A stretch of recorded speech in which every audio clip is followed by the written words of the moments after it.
A very good evening and welcome to Tuesday's edition of Primetime News. I'm Joy Gorses. We commence this evening's bulletin with politics.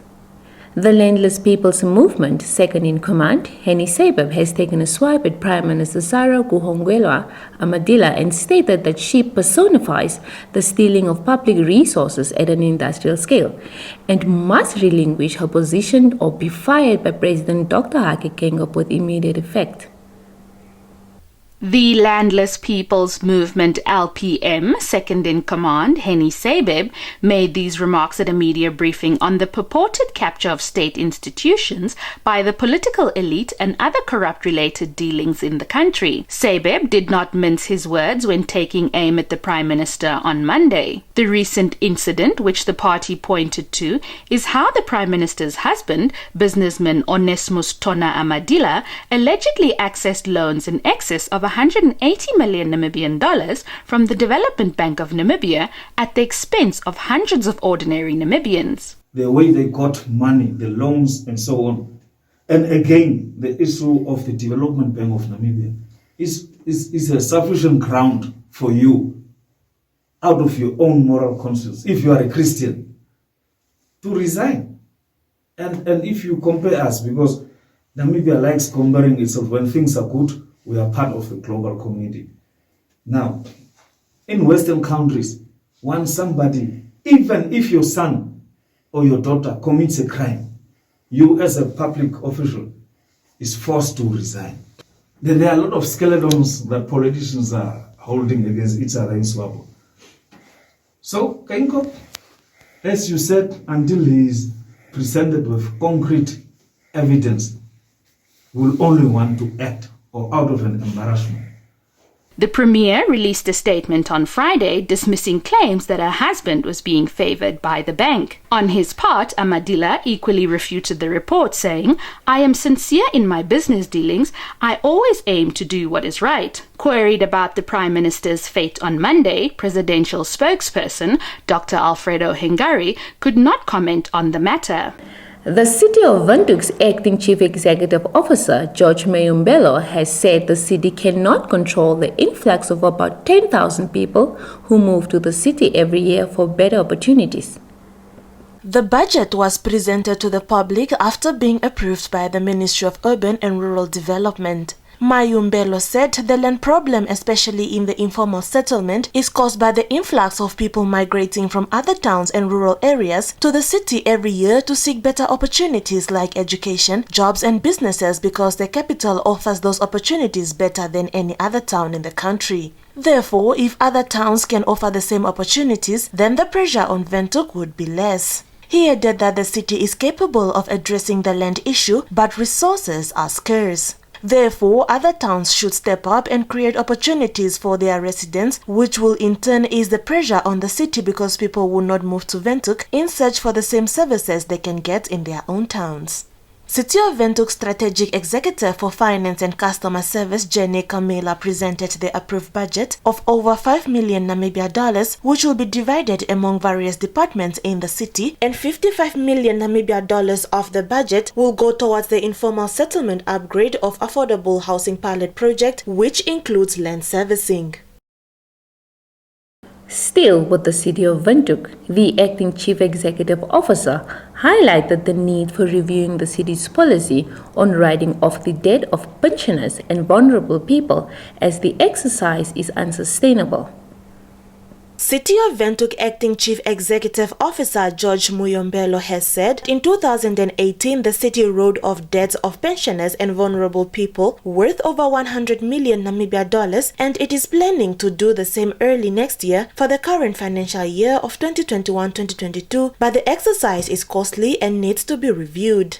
Mayumbelo said in some cases there are young people who live in those houses enjoying municipal services, but the bill is in the name of the pensioner who at times does not live in the house.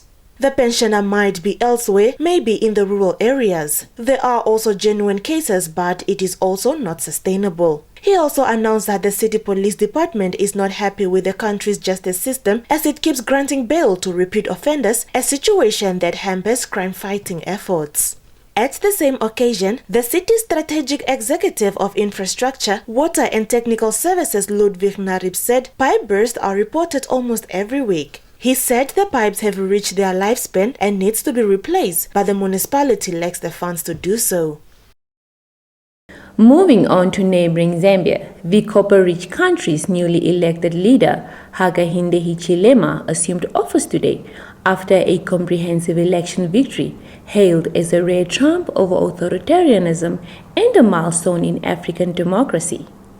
Thousands of people slept inside the Hero Stadium in the capital Lusaka, where the ceremony began on Tuesday morning, to be sure to have a seat, said an AFP videographer at the scene. On his sixth bid for the presidency, Hichilema defeated the incumbent Edgar Lungu by almost 1 million votes, a landslide spurred by economic hardship and restricted freedoms under the previous regime.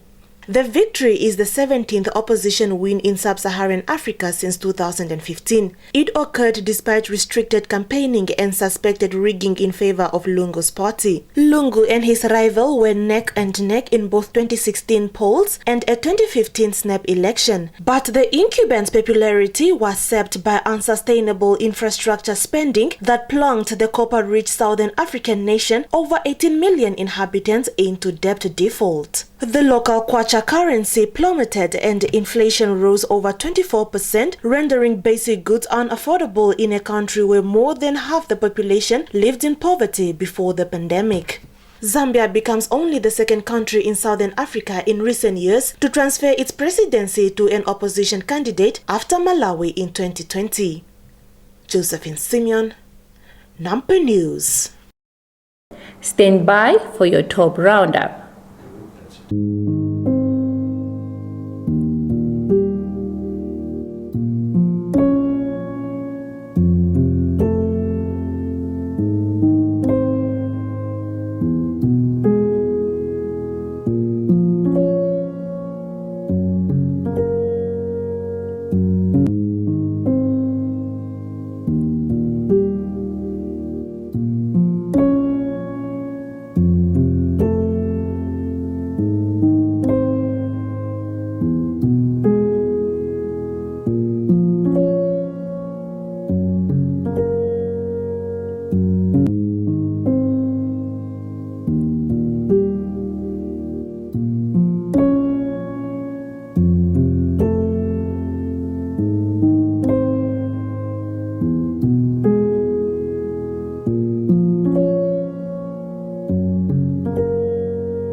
In our business and economics update tonight, mobile telecommunications giant MTC has announced a sponsorship of 100,000 Namibian dollars to Miss Namibia 2021, Chelsea Shikongo. This sponsorship is part of its corporate social responsibility to enable her to register for the Miss Universe competition to be held in December this year. Miss Namibia was also given a brand new iPhone 12 and airtime worth 2,000 Namibian dollars for each month until the end of her reign. Shikongo, 23, will represent Namibia at the 70th Miss Universe pageant, which will take place in December 2021 in Eilat, Israel. Speaking at the handover ceremony, MTC Chief Human Capital and Corporate Affairs Officer Tim Ekanjo said the Namibian people's support is crucial because it will motivate her to bring the crown home. We are now saying to those corporates, we still need 50,000 Namibian dollars, but that's bare minimum. So we need about 150,000 Namibian dollars. Yeah. Please come on board and support Miss Namibia and the pageant so that she goes there with no worries. The biggest problem with our athletes or our national icons is that they always go and compete with so much worries. And that's why they cannot win. That's why you see when Boma and Masilingi, when they win there with no worries, they know that they are coming back to their own houses, which they now can call home. And that is what we should be doing to our icons. Umbi Karuwaihe Upi, Chief Commercial Officer of the Namibian Broadcasting Corporation and the Miss Namibia's pageant's official broadcasting partner, said the support from MTC comes at a critical moment because the organization had run out of financial choices. It was so much needed, really. And I have attended the Miss Universe and I have seen how much support do we really need from our corporates here. So we are very, very, very thankful for Tim and the NTC to come forward to really support our girl. And like Tim said, NTC has a Midas touch. She will come back with the crown because she is the right person for the Miss Universe. In energy-related matters, the government is set to embark on a feasibility study for the possible production of green hydrogen in the Spearhead area in the Qaras region's Ngamingwes constituency. In an interview with Nampa on Monday, Director of Energy in the Ministry of Mines and Energy John Titus said Namibia is in a fortunate position as it has excellent wind and solar resources, and government wants to unlock those resources for development purposes and as part of the renewable energy policy. Titus said the feasibility study is a platform provided by government for possible investors to express themselves on how they can utilize the available wind resources to produce green hydrogen as well as other products that investors could offer from the production of green hydrogen. The feasibility study is expected to be complete in 2 years' time. The binding process has already opened and is expected to close on 17 September 2021. Some of the bidders are from Germany, the United States of America, South Africa, and Australia. James Munyupi, Presidential Economic Advisor, said the project is part of the Southern Corridor Development Initiative, a vision captured by the Harambee Prosperity Plan 2 under the Economic Advancement Pillar that speaks to the creation of a green and blue economy in Namibia. Qaras Governor Aletta Friedrich said when the project kicks off, the livelihoods of the local people should be improved, adding that investors should transfer skills to the locals. Josephine Simeon, Nampa News. We will be back after the break.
Getting GoTV was the best decision James has ever made. See, James has always watched football wherever he can. Sometimes it got awkward. It was never really comfortable. And finding a good place to watch became more and more difficult, not to mention costly. Traveling for his games took its toll on James until he discovered something big. Now that James has GoTV, he can finally enjoy the perks of home ground advantage. Good for you, James. Get home ground advantage with GoTV. With superstar players competing in the world's biggest leagues and cup competitions, you'll be spoiled for football choice. So get and stay connected to GoTV for the best football season yet. GoTV. Love it. We have come to the end of our top segment. Kindly stand by for your sports update with Michael Madimba. Thanks for the top segment, Joy. Good evening and welcome to All Things Sport on Sport Planet. We kick off with athletics news. Still basking in glory, the victorious Team Namibia arrived home from Nairobi, Kenya on Monday, where they participated in the 2021 World Athletics Under-20 Championships. The team comprised of Olympic silver medalists Christine Boma, Beatrice Misilingi, Dawana Haitembu, Karen Uthheisen, Nandi Vos, and Elvis Gossip participated in the 100 meters, 200 meters, and 4x100 meter relay races. Speaking upon arrival, Botha said he was happy with the results. On her part, Mboma, a gold medalist and the World's Championship junior record holder, said her first experience at the game was something to treasure. Masilingi paid tribute to the support they received from Namibians, saying it motivated them. Meanwhile, Gossip said he was happy to have tested himself against the best in the world and will use the experience gained in Kenya to win future races. Relay opening leg sprinter Haitembu said she was proud of the team's achievement in Kenya. President of Athletics Namibia, Erwin Nyamwaka, welcomed the team, saying they are now working on the National School Relays, which they are jointly organizing with the Namibia School Sports Union at the regional level. Moving on to football. The Namibia Football Association NFA launched the first division goalkeeping course, which commenced at Soccer House in Windhoek on Monday. Marco Ndlovu, our sports journalist, compiled the story. Officiating at the event, Namibia Football Association NFA Acting Technical Director Jacqueline Shipanga said the association has taken a conscious decision to upgrade human capital in the game as a way of professionalizing the sport. The director explained, "It is our duty and responsibility to ensure that we build capacity and competent workforce for the future generations." The office of the technical director has a clear mandate, which is to build capacity in the disciplines of administration and management, coaching, refereeing, sports medicine, strengthen and condition for both men and women. Shipanga added that the course is a clear demonstration that the association is determined to build local skills with knowledge and share best practices with the NFA members. She said the process of capacity building is not a once-off thing, hence the Office of the Technical Director has planned a number of such courses.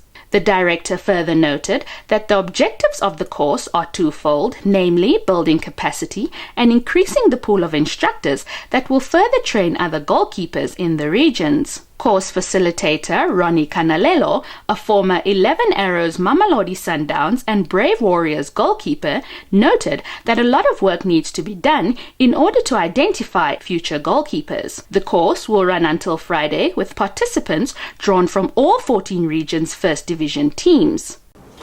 Your sports roundup is up next.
Welcome wherever you are on Planet Football. You can go anywhere in the world, but nobody feels football like we do. And they sing, they dare to sing. It's a rhythm. 1-2. 1-2. Football. La football. Soccer. 1-2. That moves us. Salah to settle in. There's no feeling like that feeling. It's so nice. It's so nice. Nothing compares to DSTV's unbeatable football offering, so stay connected to watch the best football on the planet. And with that, we've come to the end of tonight's bulletin. Much appreciated for tuning in. Do catch us on the morrow for another installment of Primetime News. If you're new to this channel, please subscribe, like and share, as well as click on the notifications bell to stay abreast with the latest happenings locally and globally. Do add your comments as well in the comment section. From myself and the entire production crew, keep well. Good night.